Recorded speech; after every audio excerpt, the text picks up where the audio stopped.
ఇటీవల కాలంలో ప్రకాశం జిల్లాలో తౌషిక్ అనే పిల్లవాడి సంఘటన అంటే ఆత్మహత్య అనే ఒక సంఘటన నేపథ్యంలో ఓ చిన్న వీడియో చేయాలని చెప్పి తౌషిక్ అనే పిల్లవాడు సింగరాయకొండలో ఒక ప్రైవేట్ స్కూల్ నవోదయ కోచింగ్ సెంటర్లో నవోదయ కోచింగ్ కోసం చేరాడు. మంచిది. కనిగిరి నుంచి ఒక పేద ముస్లిం దంపతుల పిల్లవాడు కనిగిరి నుంచి అక్కడ చేర్చారు. ఆ పిల్లవాడు అనుమానాస్పదంగా మరణించాడు. విచిత్రం ఏంటంటే దాని మీద ఆ పేరెంట్స్ ముందు పోలీస్ స్టేషన్కి వెళ్ళారు. ఆ స్కూలు యాజమాన్యం హస్తం ఉంది, మా పిల్లవాడి ఆత్మహత్యలు లేదా వాళ్ళు సస్పెక్ట్ చేస్తున్నారు, ఇది వాళ్ళు హత్య చేసి ఆత్మహత్యగా చిత్రీకరించారని సస్పెక్ట్ చేసి ప్రాథమికంగా పోలీస్ స్టేషన్లో కంప్లైంట్ తీసుకోవాలి. ఆ పేరెంట్స్ ఒంగోలు వచ్చి కలెక్టరేట్ ముందు పాపం ధర్నా చేశారు. అయినా సరే జిల్లా అధికార యంత్రాంగం పెద్దగా పట్టించుకున్న దాకా. ఇంకొక విషయం ఏంటంటే మెయిన్ స్ట్రీమ్ మీడియా అనుకుంటున్నది ఏది కూడా ఆ వార్తని ప్రసారం చేయలే. కొన్ని పత్రికలు రాశాయి.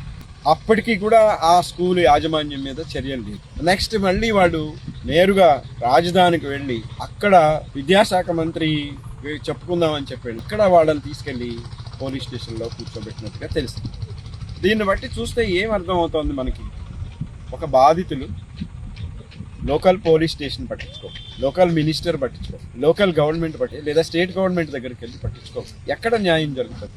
నిజంగా కౌశిక్ అనే పిల్లవాడు సూసైడ్ చేసుకుంటే ఇక్కడ ఒక చిన్న ట్విస్ట్ ఏంటంటే ఆ స్కూల్కి రికగ్నిషన్ లేదు.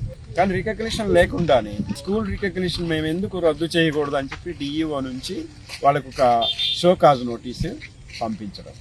ఇదంతా కూడా వ్యవస్థలు పేద పిల్లల పట్ల లేదా పేద జనం పట్ల ఎలా ప్రవర్తిస్తున్నాయి అని చెప్పడం కోసమే నేను ఈ వీడియో చేస్తా ఉన్నా. ఇప్పటికైనా అధికార యంత్రాంగం, నిజానికి పేద జనం సమస్యలంటే చాలా నిర్లక్ష్యం ఉంటుంది అధికారం, కానీ ఇలాగే ఇదే పద్ధతిలో కొనసాగితే ప్రజల నుంచి తీవ్రమైన ప్రతిఘటన ఎదుర్కోవాల్సినటువంటి పరిస్థితులు వస్తాయి.